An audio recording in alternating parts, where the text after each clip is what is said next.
అలాంటిది ఇంత దురదృష్టకరం ఏమిటంటే అతను కాలర్ ఎగరేసి ఏం చేసుకుంటారు చేసుకోండి అని ఒక అక్యూజ్డ్ బయటికి వచ్చి చెప్పి నేనే చేశానని అన్న మనిషి తర్వాత he pleaded not guilty. But of course ఇక్కడ మన నాగేశ్వర రెడ్డి గారు కూడా సభ్యులైన ఒక కమిటీ వేసింది గౌరవ సుప్రీంకోర్టు దీన్ని ఇన్వెస్టిగేట్ చేయాలని. What do you think will be justice Sharmila గారు ఇందులో? I don't think, I mean, anyone can give justice for what happened. Yes, అంటే జస్టిస్ ఎప్పుడు అంటే when will probably her soul rest in peace అని అడిగితే దీని మూలంగా significant amount of what you say amenities పెంచితే అంటే బెటర్ ప్లేసెస్ టు వర్క్ అనేవి ప్రొవైడ్ చేయగలిగే లాస్ కానీ సీరియస్ డెసిషన్స్ కానీ జరిగితే మెడికల్ ఫ్రెటర్నిటీ వరకు, బికాజ్ ఇది మెడికల్ ఫ్రెటర్నిటీ కేస్ లాగా చూస్తున్నారు. When in fact I don't agree to that. ప్రతి విమెన్కి సెక్యూరిటీ రిస్క్ ఉంది, అది అందరికీ తెలిసిన విషయమే. పర్టికులర్లీ నీ వర్క్ ప్లేస్లో అది కూడా ఇలాంటి ప్రొఫెషన్ చేస్తున్న ఒక మహిళకి జరిగింది అని అంటే ఆవిడ death at least doctors basic immunities అంటే గవర్నమెంట్ హాస్పిటల్లో పనిచేస్తున్న నేనైతే పిల్లలనే అంటాను.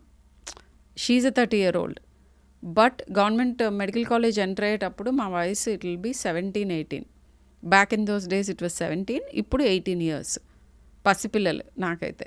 అవును, 18 years ఏజ్లో ఆ కాలేజ్లోకి ఎంటర్ అవుతూ ఆల్మోస్ట్ అంటే చాలా ఫ్యాకల్టీస్ డెవలప్ అవ్వవు స్వప్న. మాకు ఇంటెన్సిటీ ఆఫ్ వర్క్ ఎట్లా ఉంటుందంటే బేసిక్ అందరికీ ఉన్న కొన్ని డిఫెన్సెస్ కూడా చాలామంది మెడికల్ పీపుల్కి ఉండవు 35 ఏళ్ళ లోపు. ఎందుకంటే ఇంటెన్స్గా 16 గంటలు చదవటం వర్క్ చేయటం ఈ రెండింటి మధ్యలో షిఫ్ట్ అవుతూ ఉంటుంది బ్రెయిన్. సో మిగతా సోషల్ స్కిల్స్ చాలా వరకు డెవలప్ అవ్వవు. అవన్నీ డెవలప్ అయ్యి ఉండుంటే maybe this doctor in question ఎక్కడ ధిక్కారం చూపించకూడదు అనేది ఆవిడకి తెలిసి ఉండేదేమో. అవును. With this I think I rest my case. You rest your case and but tell me this. కానీ దీని మూలంగా ఇప్పుడు నిర్భయ మూలంగా ఎవరు లాస్ వచ్చాయి, అలానే ఈ అవుట్రోర్ మూలాన మేబీ ఇంకా కొంతమంది ఇలాంటి పరిస్థితిలో పడకుండా మనకి గనక లాస్ ఏమన్నా మార్చినా మెడికల్ కాలేజీల్లో కానీ డాక్టర్స్కి కానీ వైలెన్స్ వాళ్ళ మీద చూపించకుండా ఉండటానికి ఏమన్నా మార్పులు చేసినా right, I think that is justice. కానీ నిజంగా ఇది ఒక డెటరెంట్ కాకూడదు. ఫర్ ఎగ్జాంపుల్ అమ్మాయిలు మెడికల్ కాలేజ్ అంటేనే కొంచెం రఫ్ లైఫ్ అని తెలుసు అందరికీ. ఆడపిల్లల్ని పంపించడానికి జంకుతారు. But we have some fabulous doctors in the country like we have you and we have so many other people. ఇప్పుడు ఈ ఇన్సిడెంట్ తర్వాత ఏం జరుగుతుందా అని హాస్టల్స్కి పంపించడానికి అమ్మాయిల్ని ఒకటి. రెండోది గొంతెత్తి ప్రశ్నించమని మనం చెప్తాము. ఎవరు ఏం ప్రశ్నిస్తే ఎలాంటి సంఘటనలకి దారి తీస్తుందో తెలియని ఒక నార్మల్ బేసిక్ సేఫ్టీ కూడా లేని ఎన్వైరన్మెంట్. అంటే ఒక 10 మంది అమ్మాయిలు బలైపోతే ఒక 2 చట్టాలు వస్తున్నాయి. అవి అమలు చేయడానికి ఇంకో 20 మంది బలవాల్సిన పరిస్థితి లేదు. 10 మంది విజిబుల్గా బలైతే అది ఇన్విజిబుల్. ఇప్పుడు ఈవిడది it became big thanks to social media, thanks to many things. కానీ ఇంకా కూడా చాలామంది చాలా రకాలుగా మొలెస్ట్ అవుతున్నారు, రేప్ అవుతున్నారు, వయలెన్స్ చూపిస్తున్నారు. నేను ఇక్కడ ఒట్టి ఆడపిల్లలు అనేది చెప్పాను, మగపిల్లల మీద కూడా జరుగుతున్నాయి. కానీ రిలేటివ్లీ మనకి ఆడపిల్లల మీద డెఫినెట్గా ఎక్కువ జరుగుతున్న మాట వాస్తవం. డెఫినెట్గా అండ్ నిజంగా గుండె తరుక్కుపోతుంది డాక్టర్ షర్మిల. అమ్మాయి వాట్ ఎవర్ నంబర్ ఆఫ్ ఎన్ని మినిట్స్ జరిగిందో అది whole thing before she gave her last breath after fighting, గుండె తరుక్కుపోతుంది to imagine what she would. అంటే అవన్నీ నేను చదివితే లైక్ పోస్ట్ మార్టం రిపోర్ట్ కానీ which also I think is modified. But ఏమైనా ఉండేది పోస్ట్ మార్టం రిపోర్ట్లో? అంటే మల్టిపుల్ ఒక 14 to 16 ఇంజురీస్ ఉన్నాయి. అంటే ఒకే ఒక్క సెంటెన్స్లో చెప్పాలంటే ఈ 2 టెంపుల్స్ మీద తప్ప ఈ ప్లేస్ తప్ప అన్ని చోట్ల ఇంజురీస్ ఉన్నాయి. ఈ ప్లేస్లో లేకపోవడాన్ని అంటే వాట్ యు సీ? అంటే వాళ్ళకి ఇంకా ఎలా డిస్క్రైబ్ చేయాలో తెలియక ఎక్కడ లేవని వెతుకున్నట్టున్నారు, ఎక్కడ ఉన్నాయి అన్నకంటే. That is the sad thing.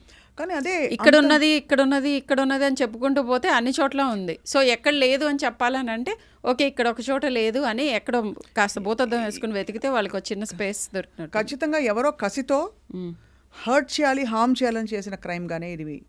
Hurt and harm ఒక్కటే కాదు, they wanted to give a message to many people at large.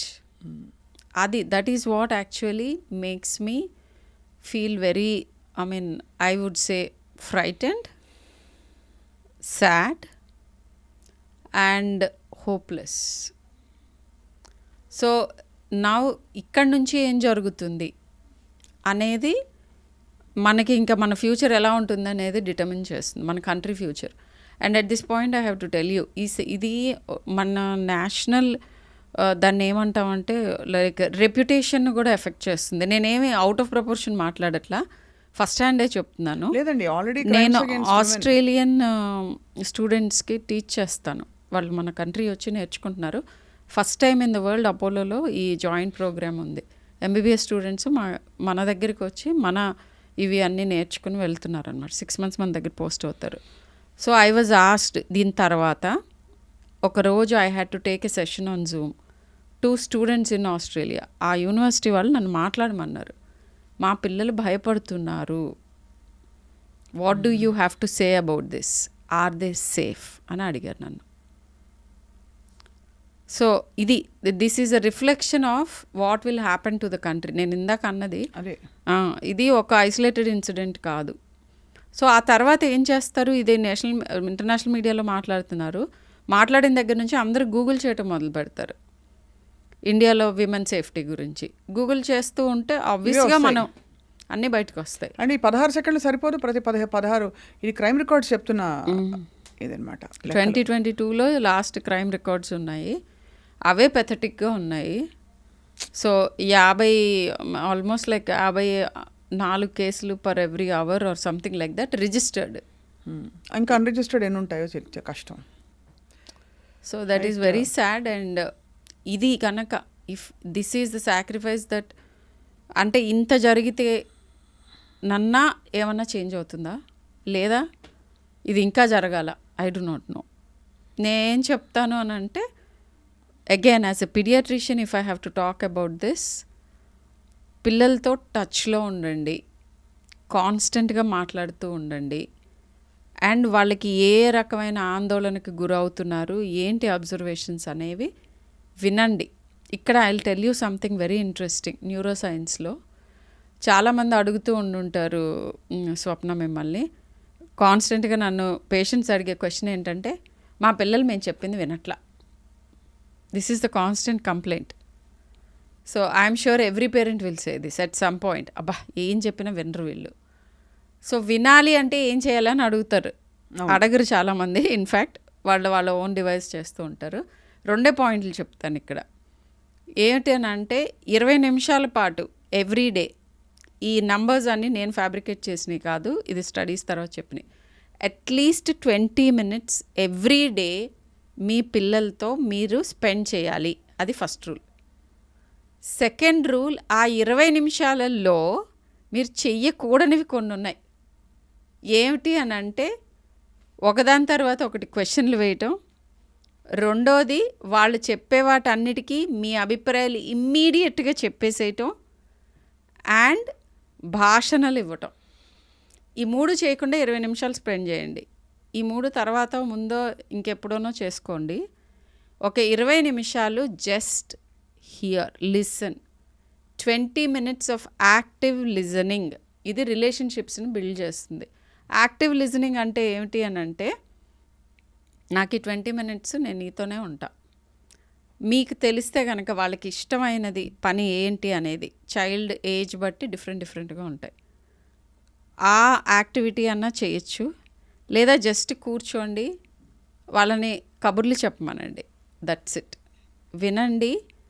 వాళ్ళు చెప్పే వాటిలో చాలా ఇన్ఫర్మేషన్లో మనకి ఇమ్మీడియట్గా ఇలా నువ్వు ఫీల్ అవుతున్నావు, మనకి ఏంటంటే ఆత్రం అనమాట, వాళ్ళని హెల్ప్ చేయాలి అని. నీకు ఇలా అనిపిస్తుందా, అది రైట్ కాదు, నువ్వు ఇలా ఆలోచించు. ఇలా అనిపిస్తుందా, అయితే ఇలా చేసి చూడు. ఈ 2 చెప్పకుండా ఏ పేరెంట్ ఉండరు. అవును, నేను కూడా చేస్తాను. ఇమ్మీడియట్గా why can't you just listen అంటుంది మా అమ్మాయి, which is very very important. మీరు ఏమి జడ్జ్ చేయకుండా, ఏం సలహాలు ఇవ్వకుండా వాళ్ళు చెప్పే వినండి. విన్న తర్వాత కొంచెం పాజ్ ఇచ్చి కొంచెం టైం ఇస్తే వాళ్ళే మిమ్మల్ని అడుగుతారు, నువ్వేమనుకుంటున్నావు, లేదా ఎలా చేస్తే బాగుంటుంది అని. డైలీ రిచువల్ చేసే వాళ్ళకి కమ్యూనికేషన్ గ్యాప్ ఉండదు. అండ్ అప్పుడు మీ పిల్లలు మిమ్మల్ని వినటం మొదలు పెడతారు. ఫస్ట్ మీరు వినాలి, తర్వాతే వాళ్ళు వింటారు. సో ఇది ఈ సందర్భంలో ఎందుకు చెప్తున్నానంటే, పిల్లలతో డైలీ కమ్యూనికేషన్ గ్యాప్ లేకుండా ఉంచుకుంటే వాళ్ళ మనసుల్లో జరుగుతున్నాయి, వాళ్ళ లైఫ్లో జరుగుతున్నాయి, అది ఏ ఏజ్ అయినా కానీ, ఇప్పుడు ఈ 30 ఏళ్ళ డాక్టర్కి అయినా కూడా తెలుస్తాయి. అండ్ కాన్ఫిడెన్స్ బిల్డ్ అవుతుంది. ఓకే, మీరు చెప్పేవి ఒకవేళ కనుక మీరు చెప్పగలిగిన సమస్యలు అయితే, మీరు సాల్వ్ చేయగలిగిన అయితే మీరు చెప్తారు సొల్యూషన్ వాళ్ళు అడిగిన తర్వాత. లేకపోతే ఎవరిని అప్రోచ్ అవ్వాలి, ఎలా సాల్వ్ చేసుకున్నారు, మీ ఓన్ స్టోరీస్ మీరు చెప్పచ్చు, అలా వాళ్ళు చేసుకోవచ్చు. అలా ఈ కమ్యూనికేషన్ లూప్ ఉంటే కనుక మేబీ వాళ్ళకి కొన్ని తీవ్రమైన భావ ఉద్వేగాలు కలిగినప్పుడు మీరు వాటిని అక్కడ ఆపగలుగుతారేమో, కొన్ని ప్రాబ్లమ్స్లోకి వెళ్లకుండా ఆపగలరేమో. Right way to reform the society or right way to let your voice be heard. వాళ్ళకి ఏవో చెప్పాలని ఉంటుంది, చెయ్యాలని ఉంటుంది పర్టికులర్గా. ఛానలింగ్ దర్ ఎమోషన్, బేసికలీ వాళ్ళ ఎమోషన్ని, వాళ్ళ ప్యాషన్ని, వాళ్ళ డ్రైవ్ని ఛానల్ చేయడానికి, ఛానల్ చేసి సేఫ్గా వాటిని ఎక్స్ప్రెస్ చేయడానికి. ఇప్పుడు మనకి సేఫ్టీ ఇంపార్టెంట్, ఎందుకంటే maybe she went the unsafe way and అక్కడ ఎక్కడో ఏదో బెడ్స్ కొట్టి ప్రాణాల మీదకే తెచ్చుకుంటాను. సో చాలా very very valuable and valid point ఇది Sharmila garu. In developing well rounded personalities, అంటే పిల్లలే కదా ఎదిగి ఈ స్టేజ్కి వస్తారు. ఇప్పుడున్న ప్రజెంట్ స్టేట్ ఆఫ్ ద వరల్డ్లో క్రైమ్ తగ్గటం అనేది I don't see it anywhere. Crime తగ్గదు. మనల్ని ఈచ్ వన్ ఇండివిజువల్ ఎలా కాపాడుకోవాలి, క్రైమ్ తగ్గుతుంది. మనందరం కలెక్టివ్గా each one of us think about it and ఎవరికి వాళ్ళు వాళ్ళ పిల్లల్ని సవరించుకుంటూ పోతే తగ్గుతుంది. So again it starts at home. Correct.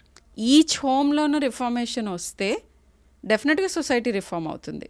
But ఆ రిఫార్మింగ్ ఫస్ట్ థింగ్ ఈజ్ మీ పిల్లల్ని కాపాడుకోవటం, రెండోది మీ పిల్లలు వేరే వాళ్ళని హామ్ చేయకుండా ఉండటం, అండ్ ఏ మాట ఏ రకంగా ఎలాంటి వాతావరణంలో ఎలా ఎక్స్ప్రెస్ చేయాలి ఇవన్నీ నేర్పించటం. ఇవన్నీ జరగాలి అని అంటే single most important thing time spent with your child. ముందు పేరెంట్స్ కూడా తిన్నగా ఉండాలి, వాళ్ళ ఆలోచనలు ఎక్స్ట్రీమ్గా ఉండకుండా చాలా చోట్ల మెంటల్ హెల్త్ ఇష్యూస్ ఉన్న పిల్లల్లో నేను చూసింది ఏంటంటే, వన్ ఆఫ్ ద పేరెంట్కి సిమిలర్ మెంటల్ హెల్త్ ఇష్యూ ఉంటుంది. 100%.